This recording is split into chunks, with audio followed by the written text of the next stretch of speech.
Hi, this is Veronique with the CogniDiet Lifestyle Show, and today I have Dr. Cohen with me. Thank you for being with us. Thanks for having me. Dr. Cohen is triple board certified in rheumatology, internal medicine, and integrative medicine, but she also has a passion for environmental health. She's also the creator of the Smart Human. I follow Smart Human everywhere, whose mission is to educate about the impact of the chemical environment on our health, also on our weight, but also she gives us solutions and alternatives to deal with it. She's also been voted one of the top New Jersey doctors in her specialty in 2016, 17, and 18. So I'm very, very happy to have you with us today. Thank you. So Dr. Cohen, let me first ask you, tell us a little bit about yourself and how, did you develop this passion of yours for the smart? And by the way, I want to say there's a lot of props here on this table, so it looks a little bit messy, but we are going to educate you on what to do and what not to do. So you're going to be smarter. A smarter human at the end of the show. The smart human, right.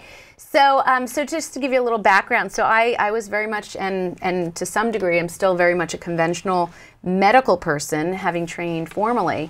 But about 8 years ago, I started to get into more of health and prevention and diet, nutrition, and I was then trained in integrative medicine, which is a holistic approach to handling health and wellness, which is not just one part or one disease or one illness, but really how they all work together, and how you can do various lifestyle changes that actually improve on those health issues. But about 6 or 7 years ago as well, my dog, believe it or not, my golden retriever, who was technically my firstborn, passed away really at a young age, and from autoimmune hepatitis, which is really, it's an autoimmune disease where the liver is attacked by the body's immune system. And what's unusual is that that breed, it was unheard of to have this diagnosis, plus dogs typically don't. So it sent me on a journey to try to figure out where he may have been exposed, how he might have gotten sick. Was it dog food? Was it the environment that we lived in on a farm in New Jersey? What could possibly have gotten into a system to create this change in his immune system? And what I started to realize is that there was very limited regulation when it comes to a whole host of chemicals that we surround ourselves as humans and as animals and pets and children. In this country, we're very limited in terms of what is actually regulated. So my sadness and kind of heartbroken time in my life led me on a journey to figure out what are we as humans being exposed to, and how can we make a difference and reduce those exposures. So that's how it all began several years ago. Why did you call it the smart human? It's a great question. I came up with that question having looked at several different resources, but also thinking about, the Idiot's Guide or, some of those books that really, to me, felt a little bit more condescending or kind of pejorative. And I wanted it to be an empowering title. So when I say the smart human, I really believe that everyone can be a smart human. The reason I say human is because it cuts between and below and around any cultural differences, skin colors, religions, traditions. It's really about being a human being. And also because of the anthropology that is, in my opinion, very closely tied to why we're in this pickle as humans now. Yes. And we're living very differently in modern day living than we did, or I should say that our genetic template is used to for millions of years. So Absolutely. There's that little bit of anthropology built into that title, as well as making it sort of a positive empowerment kind of statement. So before we get into the nitty-gritty of what all those things are, creating in a negative way, let's, for the non-informed, it's hurting our endocrine system? Can you tell us a little bit from a medical perspective? Sure. What this is doing to our body in general? So a lot of people don't even realize that things that are chemicals that are actually used to make personal care products, air fresheners, pesticides or bug sprays that are on our food or that we intentionally spray in our home or garden with, flame retardant chemicals, which are chemicals infused into home furnishings. Many of these chemicals, which have very little or limited testing on what they do in terms of harm or toxicity to human health, particularly in pregnant women, young children and the immunocompromised, when your immune system is suppressed, have never been tested. Or what has been tested is by the manufacturer, who willingly or unwillingly hands over that information. Yes. So we have absolutely no regulations when it comes to most of the products that we all really do live and breathe and put on our skin. What was discovered is that many of these chemicals are have the ability to affect human hormones. Okay. So many of us have heard of estrogen and testosterone, but we also have thyroid hormone, insulin, which affects human sugar breakdown, whether we store fat, whether we become fat, whether those fat cells enlarge, growth and development, cognitive ability to think in a newborn. So we have all of these hundreds and hundreds of hormones, and many of these chemicals have been shown. Even the World Health Organization, the American Academy of Pediatrics, the Endocrine Society all support the fact we now know that these chemicals are classified as endocrine disrupting chemicals, or EDCs.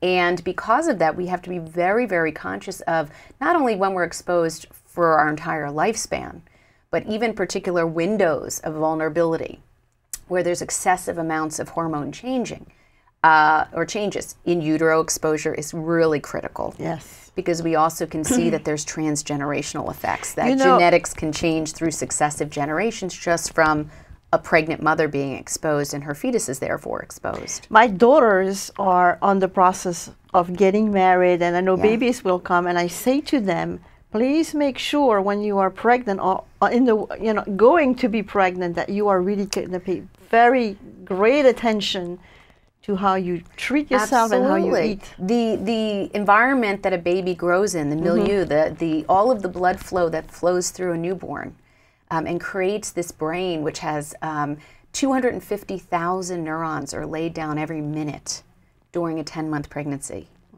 Amazing. I mean, that's an extraordinary amount of neurons that are building this brain cells, these brain structures, and the neurons, which are the brain cells. We really have to think about that environment. And I don't believe that just starting when you become pregnant is the best way, even though it's often how it is working. Yeah. We really do get on board at that time, but we really want to start thinking about the other vulnerable periods as well, which is young children, teenage years, which is, of course, that time with raging hormones we think of. That's a very vulnerable period for change in the human body. And then even up to menopause. My work with high school students, for instance, I teach and do pilot projects with Princeton High School, and I'm trying to create a national high school curriculum on this information, is very, very important because, high school students will one day potentially have children. Yes. And they will eventually vote, and they will potentially move the consumer market because they use the most personal care products of any demographic. And they're tech savvy and they're body aware. And so to me, a lot of the research work I do is how to get this information into that demographic to set them up for future generations of health and wellness. So can you give me a few examples of, okay, we have hormone disruption. There's some chemicals who are mimicking hormones. What can be like a signal that you should stop drinking in plastic bottle? What kind of diseases do you see or problems do you see based on this environmental toxicity? So unfortunately, most of our exposure goes unseen clinically, meaning that most of us walk around with hundreds of chemicals in our bloodstream that can be tested in urine, and it's often done through the CDC, does a national survey every 2 years for a certain number of our population to gauge how much exposure we're having. But for the most part, most chemicals do not create a clinical scenario. So, unless you have contact dermatitis where you touch something and you have a skin rash, that's an obvious marker for some irritation. But most chemicals really do work under the radar. They work at such low levels, such as parts per million, parts per trillion in terms of their dosing. And we now know that even at those levels, you can have dramatic exponential physiologic changes that don't necessarily clinically reveal themselves. Can you test your patients? So, this is really, I believe, a little controversial because, yes, you can. There are several companies, not a lot of companies, that will test for individual chemicals. The problem with that is that from day to day, minute to minute, we are actually exposed to so many chemicals with different half-lives in terms of how they're broken down. Okay. Yes. That really from one day to another, they vary. So what I try to show patients is, and they're, by the way, very expensive tests that are not covered by insurance. Okay. So for people who need that data, I do certainly have that tested. For people who want to take my word for it and the word of the hundreds of studies that show these chemical levels are correlated to products that you use and how many you use with those chemicals, and also happy studies where we know that when you change out those personal care products, the Hermosa study was 100 Latina women, and they changed out personal care products and their levels dropped dramatically within 3 days. So there is this... you do an assessment maybe of what other products you're using? That's an environmental health history. And it's not just products, it's what you drink, where you filter your water, if you filter your water, what you carry your water in.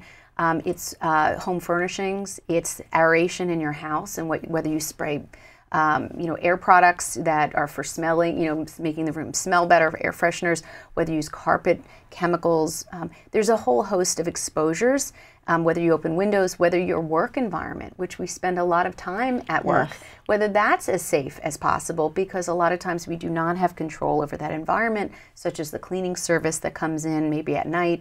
So there's a lot of different aspects of exposure that we want to control for in the most reasonable way possible. And that's what I do with every patient that comes to see me. So we can control the water with a good purifier.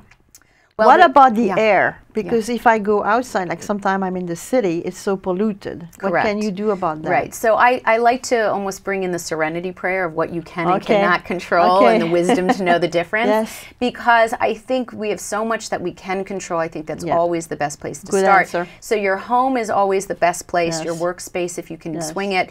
And those are the places that you want to really focus on, even in your car.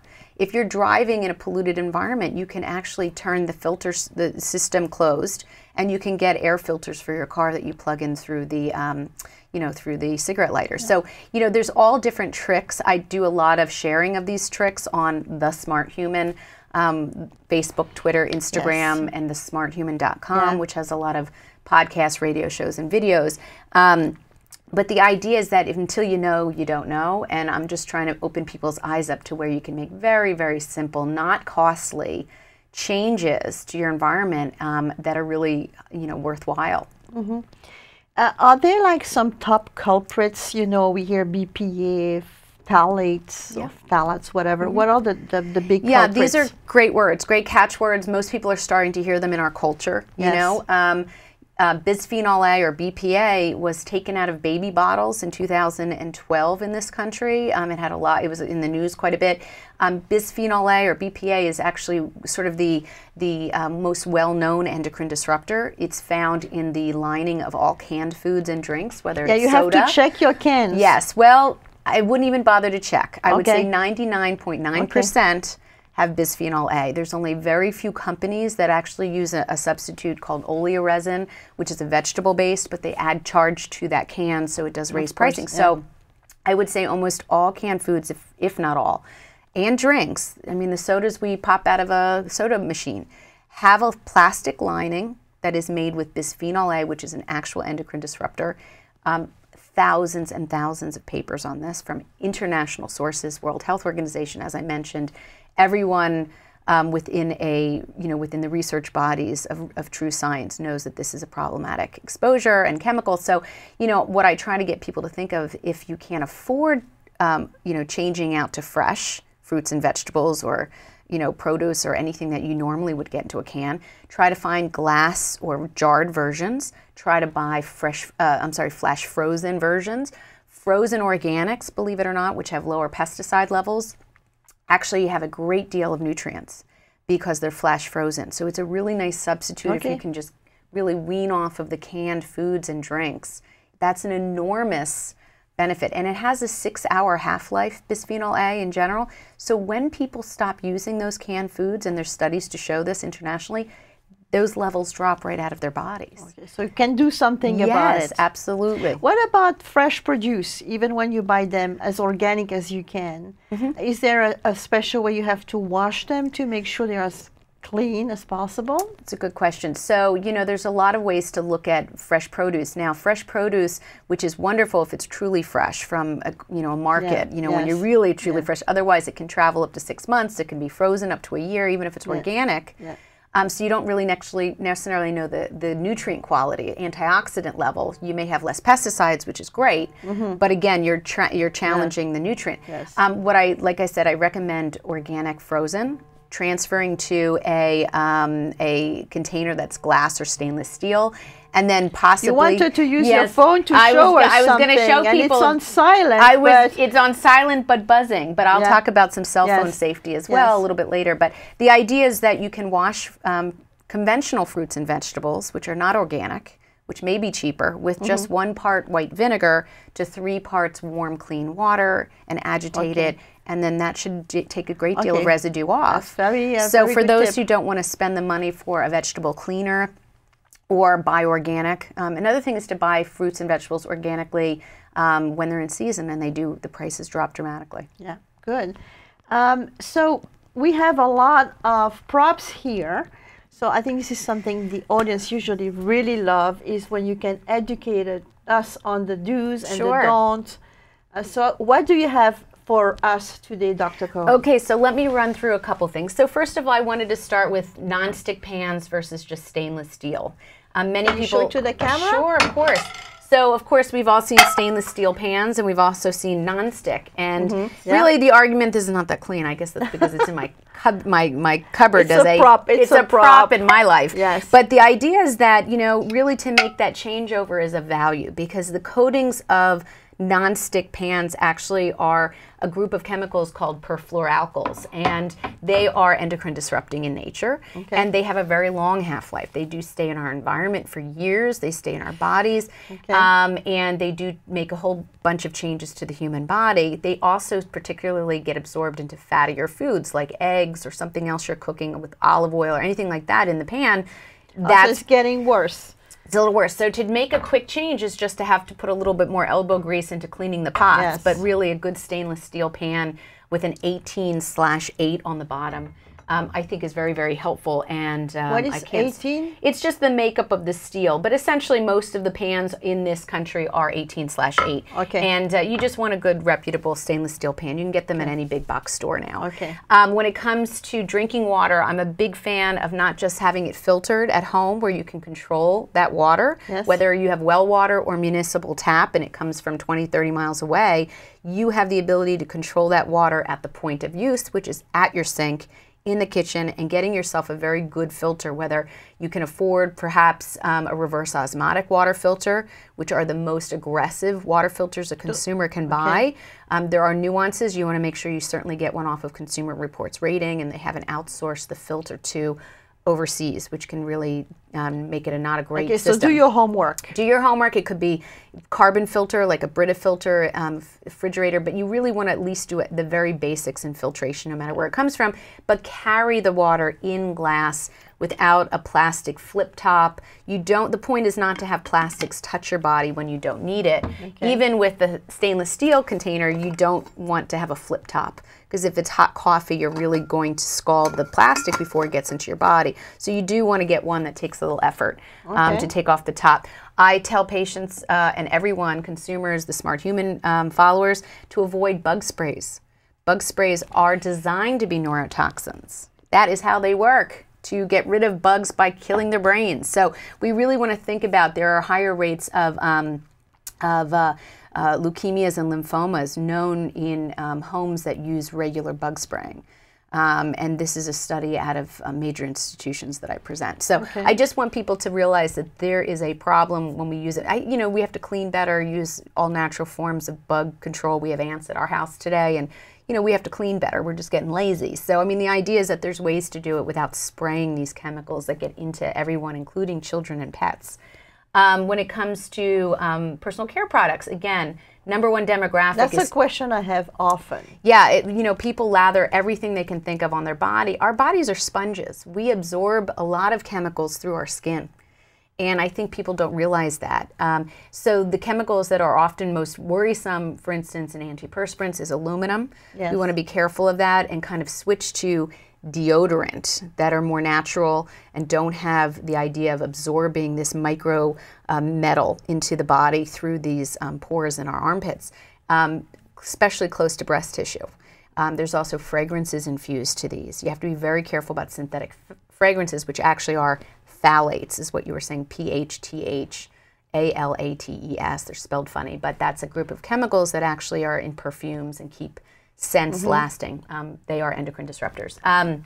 Again, I just want to show lotions, cosmetics. There's a way to vet these chemicals, or I should say personal care products, very easily. If you go to ewg.org/skindeep, again, ewg.org/skindeep, it's a wonderful nonprofit out of DC that is well known and respected for vetting out personal care products and giving them a rating of 0 through 10 as to whether or not they have terrible chemicals in them and fragrance and all that. So I rely on them to do that work for me. Yeah, me too. I go on their website often to check great some resources. information. Yeah. Yes, great. Yes, and I've worked with them, and they're quite strict in what their criteria. So I know that they are legitimate, and as far as I'm aware.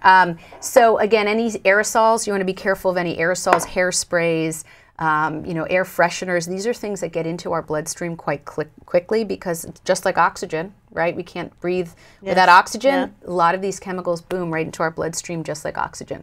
So we want to be careful of what we're constantly spraying.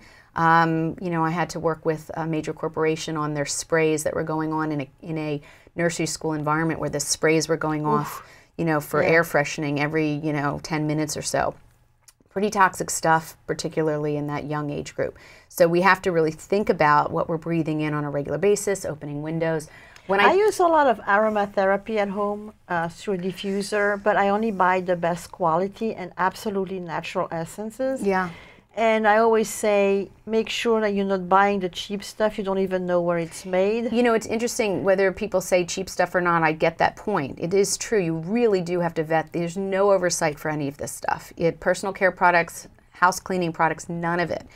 California is leading the way with some of these changes, but now not really. But we have to really be thinking about what we consider natural. Natural does not have any criteria, regulation. The word organic certainly does in foods, but not in personal care products. So we have to be very careful. There's only so much regulation, and it's a little... So you cannot really trust all those labels. I mean, the more chemicals you see on the label, the more you know, okay, it's dangerous. But I would be very leery of something that has multiple chemical names that you're not aware of. Now, listen, vinegar is acetic acid. Yes. And that sounds pretty scary, but it is vinegar. Yeah. So we have to be able to manipulate that a little. And if you can't, that's why I use resources like Environmental Working Group, The Smart Human, and I try to break it down for people. That's the way I do it too. I don't spend my time on the label. I go to EWG. And it can be overwhelming. You can also shop at places that do a little bit of that work for you. So you don't have to be a known toxicologist to get through your shopping list. Yeah. I like to mention, if people have a coffee or a tea habit, which most of us do, to look at that habit and try to clean it up a little. So instead of cooking, or putting everything in a styrofoam cup, which is styrene, a known problematic chemical, think about cooking. And then it's hot, which makes it worse. Exactly. Hot chemicals, hot plastics, hot materials break down, other than glass and stainless steel. So using a glass kettle, using a glass cup, using maybe loose leaf tea where that's organic, because it's going to be heated up. Again, all of those manufacturing chemicals and pesticides will be released. Perhaps using a stainless steel diffuser, or again, buying organic bags, taking them with you on vacation. So these are little habits that if you're doing them every day, switches. If you're doing them every day, then you can try to really just work on the habits, and that's one big exposure every morning. You have to work at it. Oh, it's a journey. You have to be committed. This is a journey. It's not going to happen overnight. So correct. We are getting to the end of this 30 minutes. I would like to have you for 1 hour.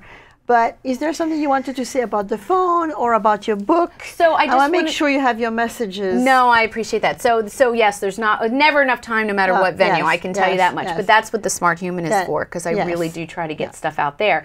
But I wanted to just talk briefly about cell phones. That we're not going to get rid of these phones. Everyone loves them. Our kids love them. It's a matter of how we use them safely. Or safer. And there are really good ways. So in other words, turning on airplane mode at night, when keeping the phone away from the head, away from the groin. Lots of people carry phones in their bras. They keep them in their pockets. Yes. Very dangerous. This is low-level radiation, microwave radiation. Again, it doesn't smack you in the face, but it has some long-standing issues. We have fertility and sperm quality issues. Laptops on the lap shouldn't be on your lap, should be on a table. We really need to think about the exposures. And so I give lists that are pretty simple, and that can help lower that risk. Wi-Fi, you can turn off Wi-Fi in many environments, okay? But anyway, I wanted people to know about the Smart Human, of course, but also the textbook that myself and Dr. Fred Vom Saal collaborated on. And he is the gentleman, him and his team, that took away bisphenol A out of baby bottles nationally and internationally. So he's really the guy. Yeah, he is a hero. These are unsung heroes. But 26 other authors for chapters that range from clean drinking water to my chapter, which is, I'm sorry, I didn't hold it up. So it's called Integrative Environmental Medicine by Dr. Alys Cohen and Frederick Vom Saal. Yes, and it's on Amazon.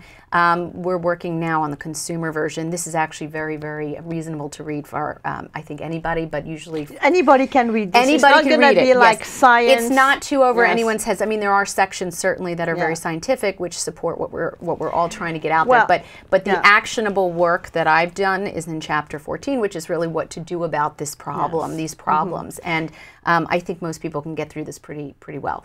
What about your new book that's coming in 2020? New book is going to be The Essential Guide to Living Healthy in a Chemical World. Something that we're working on the title still. But essentially it's going to be the consumer version of this textbook, but also it's going to be very proactive, lots of great tips, hopefully a refrigerator list, a top 10 list, you know, really get people thinking, but nothing over anyone's head, certainly not anything people can't handle. Yeah. So where can we where can we find all this amazing information that you are collecting, developing, and sharing? So again, I probably said this 100 times. I'll say it again. Yes. So The Smart Human is on Facebook, Twitter, and Instagram. The Smart Human, at The Smart Human on Twitter, and of course the website is thesmarthuman.com. We have a newsletter that comes out every 6 weeks, filled with videos and tips and if you sign up, that'll come to you quite regularly. But really, it's meant to educate everybody, everyday people, and high school students, and anyone who wants to make simple changes without being overwhelmed. Thank you so much, Dr. Cohen. It was a pleasure.